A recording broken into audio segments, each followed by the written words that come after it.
Welcome, everybody. This is American Gladio, as I'm starting to call it. We're talking a lot about why our system is as broken as it is in terms of who has power and who can speak, and why our freedom of speech is so limited. And vlog that I do, is with everything I do on this channel. I make a point that everything I do, I criticize both Republicans, Democrats, even libertarians. So let's get to it. This is not going to be a long video. This is called Why Left Liberalism is Always the Same Drill. And drill is initials D.R.I.L.L, and I'll spell it out.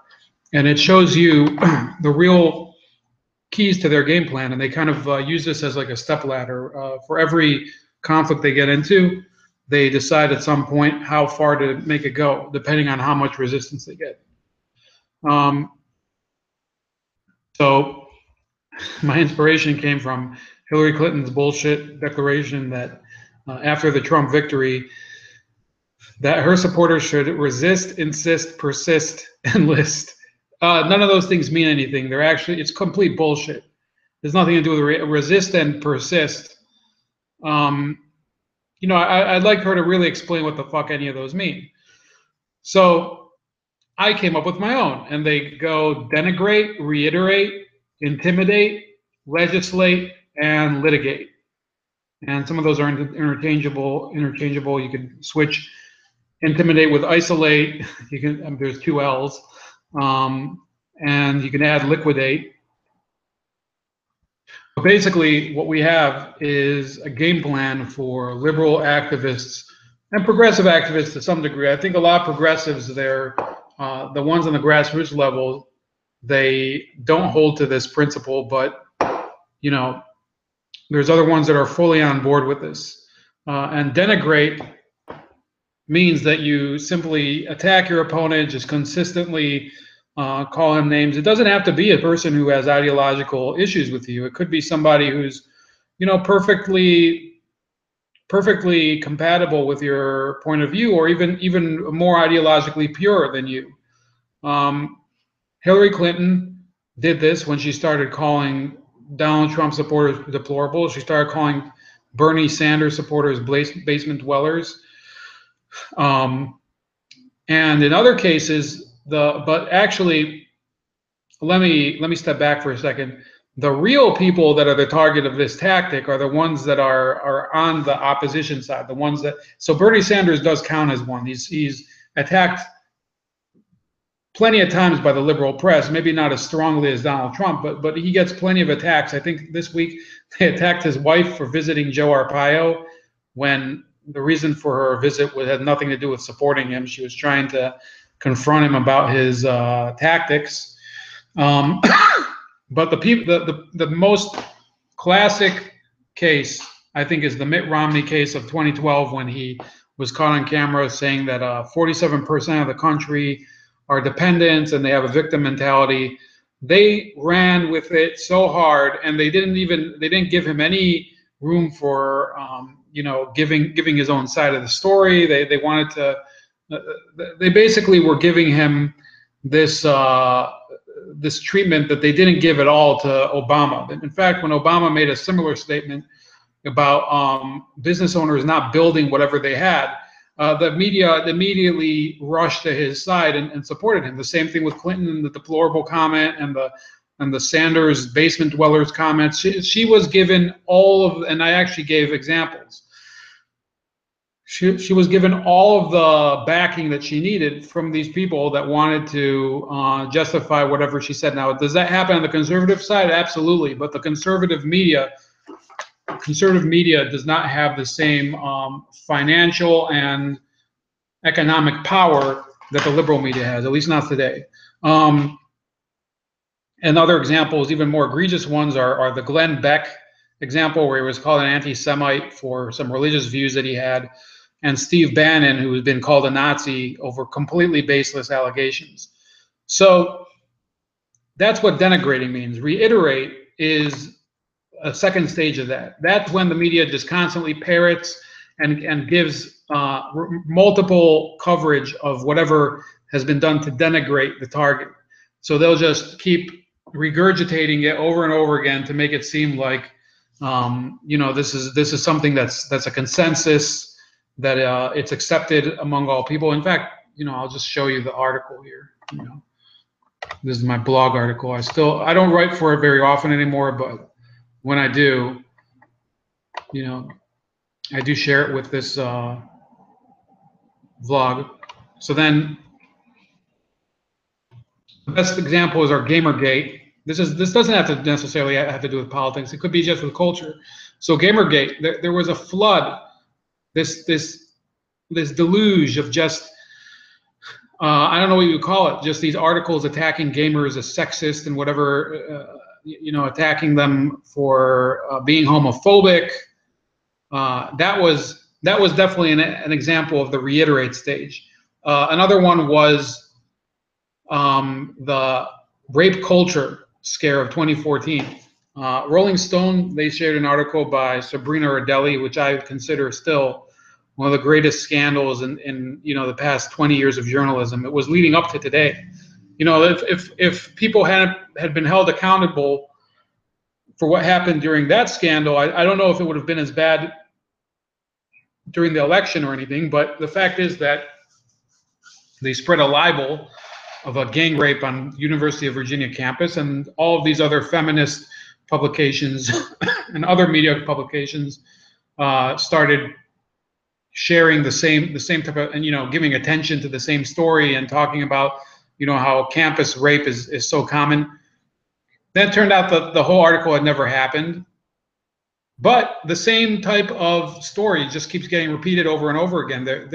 You cannot undo the damage of a libelous story like that. It's impossible, in my opinion. Then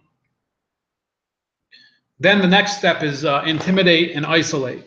So that's the stage where, you know, basically you would go and make it clear to the public that having any sort of connection or support for the figure in question, and, you know, the example I gave was Milo.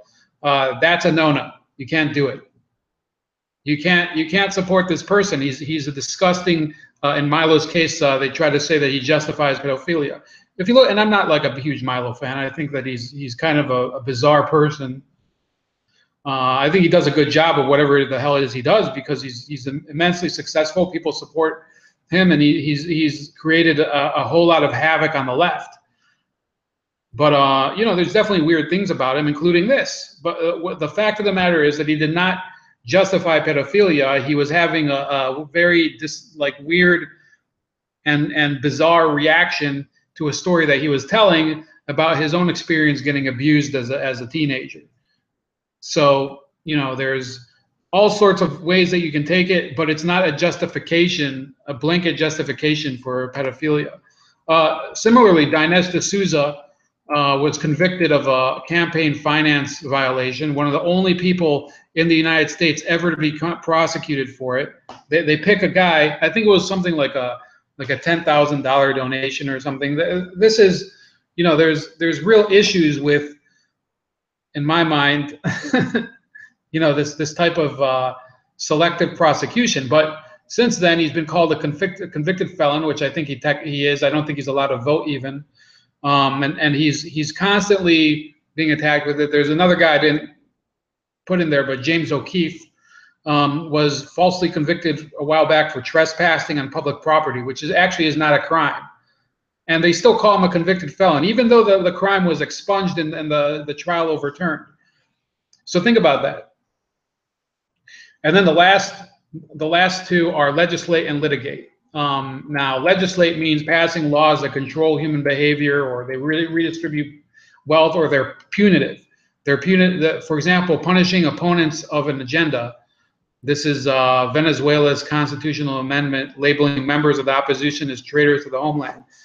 Yeah, that's actively, you know, attacking people that disagree with you. And there's people in America that want to do that. They want to do the same. It's not to say that in Venezuela, look, you don't have to go that far. There's the United Kingdom. They now have laws against hate speech that are so restrictive. They're throwing people in jail for memes, you know, for sharing, you know, slightly offensive content. and they get reported to the police, and then they get thrown in jail. When you have actual armed terrorists who go for years without getting any sort of attention from, or they get followed by the police, but the police don't do anything. They let them get away with whatever the fuck they're doing. That's the reality in the UK and in Germany, by the way. Both of those countries, they'll let in hundreds of thousands of refugees, quote unquote refugees, have absolutely no vetting process, but they say, oh, you know, you can't show this meme of, you know, some like whatever of somebody like taking a dump in your backyard or something. That's the reality there. They pass laws according to their political sensitivities, not according to the necessity of the country. And it's the same thing with other, like the other goals of this stage, controlling human behavior. This transgender pronoun laws. That's you can't just tell people how to express themselves. That they have that in Canada. It's coming to California. It's going to happen. Then there's the redistribution of wealth. That's the minimum wage laws. Like Governor Jerry Brown actually said, and I linked to the statement, that he said that raising the minimum wage doesn't make economic sense, but it does make social and moral sense. Well, how do you figure that? If it doesn't make economic sense and it harms the economy, then it can't support either of the other ones. Okay, and I'm not saying if you believe in raising the minimum wage, that's fine, but you can't make the argument that Jerry Brown made, because it's complete bullshit. And then their last stage, litigate and liquidate. You know, liquidate would be a more extreme example that I haven't gone into because I didn't have time. And you know, that would be actual violent. You know, you could talk about Antifa and all those people. You know, just actually violently attacking people that disagree with them. But litigation, I think, is the more important one, because honestly, I think Antifa is a passing stage of whatever we're going through. I think eventually they're going to run out of cover, and they already have been with the past week. You know, a bunch of figures have condemned them, including the mayor of Berkeley and Nancy Pelosi. So examples of the litigation is, you know, the Bush versus Gore trial in the Supreme Court, where the Democrats wanted to overturn an election in Florida. They failed. There's Proposition 8 and the Defense of Marriage Act. Those were all passed democratically with, you know, legislation. Those were all overturned by one court decision, Obergefell versus Hodges in 2015. And it was activist judges that did that. What they do is they get judges on the court that want to reinterpret sections of the Constitution, and they overturn it. And that's how it works. It's very simple. It's not a complicated tactic. And then what they want to do after that, if they don't get a decision, let's say DC versus Heller, which upheld the Second Amendment, they will call for an amendment to repeal whatever they don't think is should be. So, you know, they want to repeal the Second Amendment, and they talk about it openly all the time. So yeah, check out the article. I have the link below, and you know, I'll be talking to you throughout the weekend. I'm still moving. You can see I'm still in my old digs, but you know, that's likely to change by Sunday sometime, and I'll talk to you then. I might make another video in the next 20 minutes, but on a different topic. You know what? No, that's it for today. Have a great weekend and a good Shabbos. And let me know what you think about the video. I'm going to link it to a few people, or, you know, tweet it out. And I want to hear your thoughts and comments.